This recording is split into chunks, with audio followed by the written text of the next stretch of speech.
Hi welcome to like share trading academy YouTube channel. நான் Vijayendra, financial trainer. இன்னைக்கான market செம டவுனாக இருக்கு.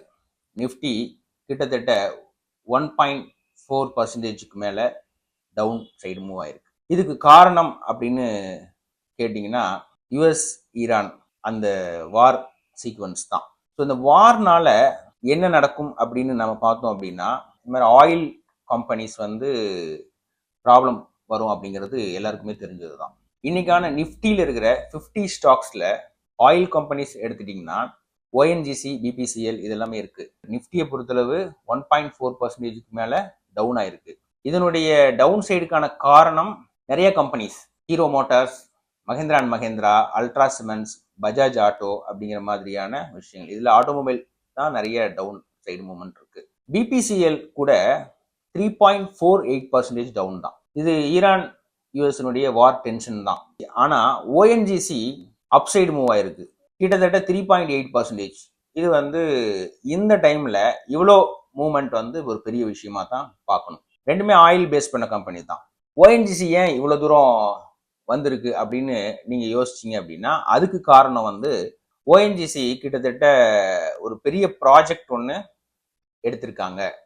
ஓஎன்ஜிசியோட இந்த ப்ராஜெக்ட் லேட்டஸ்ட் ப்ராஜெக்ட், அதாவது கிட்டத்தட்ட oil paste project. ONGC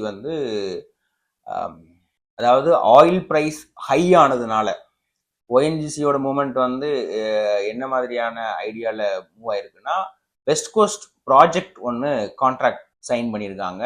$4.6 lakhs value உள்ள ஒரு ப்ராஜெக்ட். அதனாலையும் இந்த ஹைக் சொல்றாங்க. பிபிசிஎல் ஏன் டவுன் ஆச்சு அப்படின்னா, குரூட் ஆயிலோட ரேட் இன்க்ரீஸ் ஆயிருக்கு அப்படிங்கிறதுனால. அதே பாதிப்பு இங்கேயும் இருக்கு. இதுல நாம என்ன புரிஞ்சுக்கணும் அப்படின்னா, ஒரு நியூஸ் ஒரே செக்டாரை ரெண்டு விதமா பாதிக்குது. ஒன்னு அப் சைடாவும் ஒன்னு டவுன் சைடாவும் பாதிக்குது. இது அந்த நியூஸ் பாதிக்குது அப்படிங்கிறத தாண்டி அந்த பர்டிகுலர் செக்மெண்ட்ல அல்லது பர்டிகுலர் கம்பெனில ட்ரேட் பண்ற ட்ரேடரோட மைண்ட் செட் தான் இதுக்கு காரணமா நம்ம பார்க்கணும். ஓஎன்ஜிசியில் ட்ரேட் பண்ணுற ட்ரேடர்ஸ் அது அப்சைடு மூவ் ஆகும் அப்படிங்கிற அந்த மைண்ட் செட்டோட தான் அதில் ட்ரேட் பண்ணுறாங்க. வேல்யூபிளாக இருக்கும், இன் ஃபியூச்சர் நல்லா இருக்கும் அப்படிங்கிறது தான் அவங்களுடைய எண்ணமாக இருக்குது. ஏன்னா ஓஎன்ஜிசி ரொம்ப நாள் டவுனில் இருந்தது, இப்போ தான் பிக்கப் ஆகி மேலே வருது. இந்த ப்ராஜெக்ட்னால இன்னும் நல்ல மேலே போகிறதுக்கான வாய்ப்பு இருக்கும். பிபிசிஎல்லும் அதே கண்டிஷன் தான்.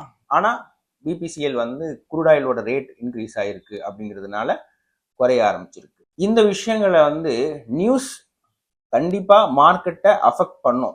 ஆனா அதுல நாம தேர்ந்தெடுக்கிற ஸ்டாக்ஸ் எந்த விதத்துல மூவ் ஆகும் அப்படிங்கிறத நாம ஃபர்ஸ்ட் ஒரு 10 மினிட்ஸ் அல்லது 15 மினிட்ஸ் மார்க்கெட்டினுடைய மூமெண்ட்டை பார்த்து, சார்ட்ஸை பார்த்து நீங்க டிசைட் பண்ண முடியும். அந்த மூமெண்ட்ல உங்களுக்கு சாதகமா, இன்ட்ராடேக்கு சாதகமான ஆப்பர்ச்சுனிட்டிஸ் அங்க இருந்தது அப்படின்னா தாராளமா அந்த ஸ்டாக்ஸை நீங்க எடுத்து இன்ட்ராடேல நீங்க ப்ராஃபிட் பண்ண ட்ரை பண்ணலாம். லாங் டேர்ம் ப்ராஃபிட் அப்படிங்கிறது நீங்க சூஸ் பண்ற ஸ்டாக்ல ஃபண்டமெண்டலி டெக்னிக்கலி ஸ்ட்ராங்கா இருந்துச்சுன்னா இந்த லாங் டேர்ம் இன்வெஸ்ட்மெண்ட்டுக்காக பொசிஷனல் ட்ரேட் எடுக்கலாம். இதுவும் மார்க்கெட்டினுடைய நியூஸை பேஸ் பண்ணி அஃபெக்ட் ஆகிறதுக்கான வாய்ப்பு நிறையவே இருக்கும். இன்னைக்கு மார்க்கெட் பார்த்தா 1.4% மேல டவுன் சைடு போயிருக்கு. இதை நான் இன்னொரு விதத்துல பார்க்குறேன். 26,000 நிஃப்டி ஸ்ட்ராங்கா சப்போர்ட்டா எடுத்துக்கிட்டு அதுக்கு மேல ரன் ஆச்சு அப்படின்னா டெஃபினட்டா நம்மளுடைய மார்க்கெட் ஸ்டெபிலைசேஷன் ஆயிரும். இந்த ஸ்டெபிலைஸ்ட் மூமெண்ட்டை பிரேக் பண்ணும் அப்படிங்கிறதுக்காகவே ட்ரேடர்ஸ் அல்லது நியூஸ் மேக்கர்ஸ் இவங்க அந்த 26,000 தொட விடாம கீழே இழுக்கிறான்.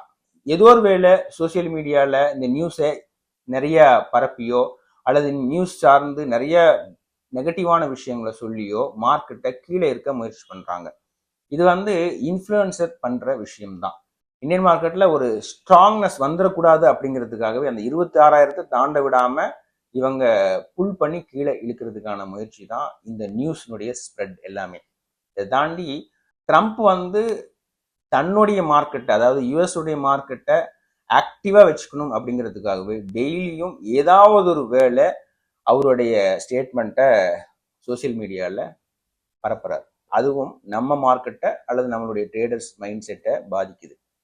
இதெல்லாம் பார்க்குறச்ச நீங்கள் என்ன புரிஞ்சுக்கணும் அப்படின்னா, மார்க்கெட்ல அல்லது டெய்லியும் ஏதாவது ஒரு நியூஸ் ஏதாவது ஒரு விதத்துல உங்களை ஹிட் பண்ற மாதிரியே தான் இருக்கும்.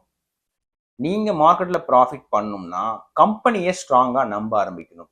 ஒரு கம்பெனி ஃபண்டமெண்டலி ஸ்ட்ராங்கா இருக்கா, அந்த கம்பெனில என்னென்ன மாதிரி ப்ராஜெக்ட் இருக்கு, என்ன மாதிரி ப்ராஃபிட் இன் ப்ரீவியஸ் இயர்ஸ்ல பண்ணியிருக்காங்க, அப்கமிங் இயர்ஸ்ல என்ன மாதிரி ப்ராஃபிட் பண்றதுக்கான வாய்ப்பு இருக்கும், இதுல வந்து பிஇ ரேஷியோ என்னவா இருக்கு, ஆர்ஓஐ என்னவா இருக்கு, அவங்களுடைய டிஇ ரேஷியோ, கரண்ட் ரேஷியோ, இதெல்லாம் என்ன மாதிரி இருக்கு அப்படின்னு ஃபண்டமெண்டலி அதை அனலைஸ் பண்ணி தான் ஒரு ஸ்டாக்கை நீங்க வந்து பொசிஷனல் ட்ரேடுக்காக எடுக்க முடியும். இன்ட்ராடேக்கு இந்த நியூஸை வந்து நீங்க எப்படி அப்ரோச் பண்றீங்க அல்லது வந்து மார்க்கெட்டோட மைண்ட் செட் எப்படி இருக்கு அப்படிங்கிறத கொஞ்ச நேரம் மார்க்கெட்டினுடைய மூமெண்ட்டை பார்த்து புரிஞ்சுக்கிட்டு அதுக்கப்புறமா நீங்க ட்ரேட் என்ட்ரி எடுக்கலாம். இது மாதிரியான பிக் நியூஸ் வரப்ப நீங்க கவனமா செயல்பட்டீங்க அப்படின்னா அந்த டைம்ல நீங்க செல்லிங்லயோ அல்லது பையிங்லயோ ஒரு நல்ல ப்ராஃபிட் பார்க்க முடியும். டெய்லி நம்ம போடுற வீடியோ உடனுக்குடன் உங்களை வந்து சேரணும் அப்படின்னா லைக் ஷேர் ட்ரேடிங் அகாடமி சேனலை சப்ஸ்கிரைப் பண்ணுங்க, ஷேர் பண்ணுங்க, பெல் பட்டனை கிளிக் பண்ணி வச்சுக்கிட்டிங்கன்னா நோட்டிஃபிகேஷன் உடனே வரும். நீங்கள் அப் டு டேட் மார்க்கெட்டில் இருக்கிற விஷயங்களை நீங்கள் கவனிக்க முடியும். நாம் எந்த ஸ்டாக்கையும் ரெக்கமெண்ட் பண்ணலை. நம்ம போடுற வீடியோஸ் வந்து எஜுகேஷனல் பர்பஸ்க்காக மட்டும்தான். நேற்று ஷார்ட்ஸில் ஒரு விஷயம் பேசியிருந்தோம்.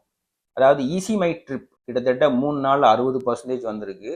டெஃபினட்டாக இந்த டைமில் இன்வெஸ்ட் பண்ணாதீங்க, டவுன் சைடு டெஃபினட்டாக வரும்னு சொல்லியிருந்தோம். இன்னைக்கு அந்த மூமெண்ட் நடந்திருக்கு. இது மேலும் தொடரும். அதனால இப்போ இன்வெஸ்ட் பண்ணுறதுக்கான சாத்தியம் வந்து அந்த கம்பெனியில் இல்லை. தொடர்ந்து இணைஞ்சிருங்க. All the best.